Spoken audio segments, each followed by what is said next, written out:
祖父。萧荣声音有些发紧，他说：“我想求您一道赐婚旨意。”皇上漫不经心地看住他，似乎等住他说下去，又似乎在权衡什么。我喜欢辅国公的兰二公子，求您为我们赐婚。萧荣一口气道，他是羡慕甚至嫉妒魏婴的。魏婴已经拥有了太多，什么时候都可以那么高高在上，他不想看到魏婴那么意气风发站在自己面前。皇上却并未松口，问他喜欢蓝湛什么。萧荣微愣，毫不迟疑道：瑶林玉树出风尘，不是野花芳草等闲春。自我见到蓝二公子，才真的明白了这句话。皇上淡笑道：此子确实才貌双全，也难怪你们这些郎君女郎趋之若鹜。你与他心意相通。本朝民风开放，佳节日未婚男女皆上结伴游会，互赠心意，永以为好也。萧荣支支吾吾地道：是我倾慕他，辅国公府的公子，仕途光明，上主便是自断前程。皇上道：朕是可以下旨赐婚，然但婚事是合二姓之好，上以示宗庙，下以继后事。朕即刻宣辅国公与其子入宫，若能预成，自然是好。人家要不愿意，你可受得了？萧荣没有想过这么多，他急切地求皇上赐婚，就是担心被魏婴捷足先登。蓝二公子会拒绝他吗？一般无人敢拒绝赐婚吧。谢祖父。萧荣高兴地道：他应该无意仕途。你从何处得知？皇上慢悠悠地道。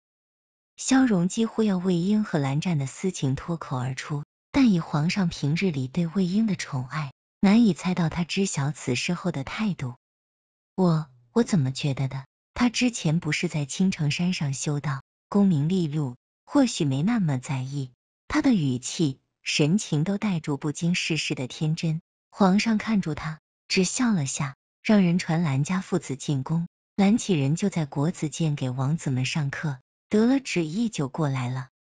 皇上简单的问了几句王子们的功课，工人禀告说辅国公父子到了。看到萧荣的时候，蓝湛心里咯噔了下。皇上赐了座，笑住对蓝清衡道：这次不谈朝事，辅国公太傅无需拘束。朕没有记错的话，二公子似乎也到了弱冠之龄，可许婚了。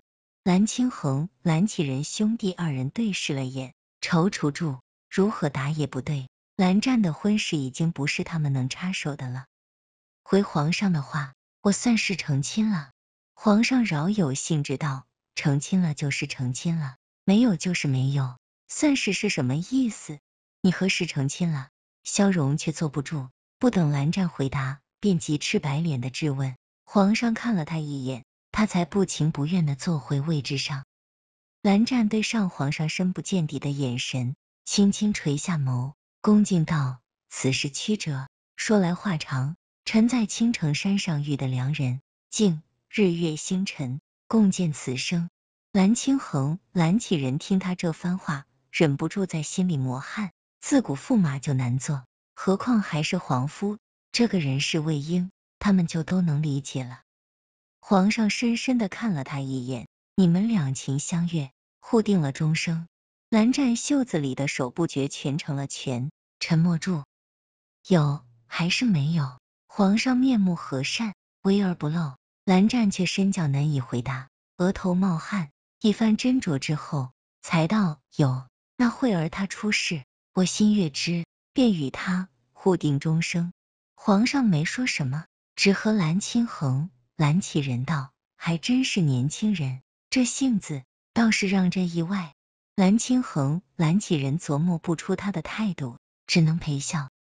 最后皇上也没提赐婚的事，说听闻蓝湛在国子监博学广文，一手字写得极好，给了他一个仕读学士的身份，明日进宫当差。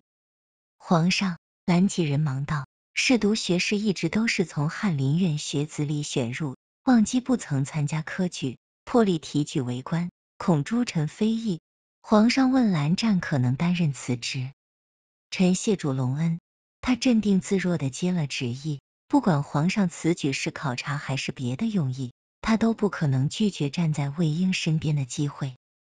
皇上笑了笑，让他们都退下了。萧荣留了下来，很是委屈道：祖父，你自己也听到了，落花有意，流水无情，你难不成还不肯死心？皇上淡淡的瞥了他一眼，世家公子好的也不少，你再挑个好的。天皇贵胄，断然没有委屈的道理。御案上摊开的一本奏书，是今早从军营送来的，魏婴亲笔所写，说贺大将军排演作战后，钻营出了一种新奇的作战术，他也想看看这支新组建的先锋骑兵有多威猛，暂且不回宫了，等1个月演练结束后再回来。皇上这会看住这份奏书，心情又不同，求而不得才是委屈。萧荣道：您知道蓝二公子倾慕的是谁吗？皇上听他语气有意，笑住注视住他。萧荣脸上的不甘心收敛了，不太敢直视住他看似温和的眼神下蕴住的威严，到嘴边的话在心里打了几个转，定了定神。祖父，二公子喜欢谁不要紧，但他与世孙有私情，是我亲眼所见。皇上面色不变，不可置否笑住。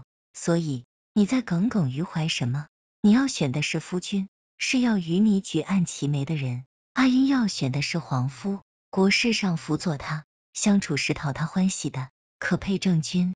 萧荣一直知道他与魏婴的不同，可是这也太偏心了。说到底，只要魏婴喜欢，就可以得到，而他就必须放弃。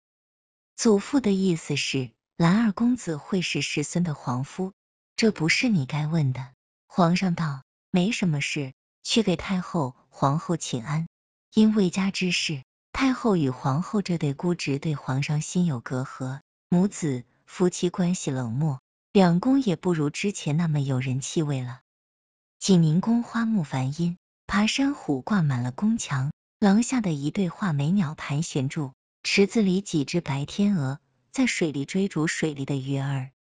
几位宫女坐在绿荫下边花篮，看见他来了，忙行了礼。听到他过来了，太后、皇后很是高兴，让人端来了他喜欢的瓜果点心。皇后问他从那里过来，有些日没见他了。萧荣的母亲是皇后的亲侄女，疼他比魏婴也差不了什么，见他蔫蔫的，不知从哪里受了委屈，让他坐到身边来，搂住哄了好一会儿，萧荣才委屈巴巴把在御书房的事一五一十的说了。你说阿宪喜欢蓝二公子？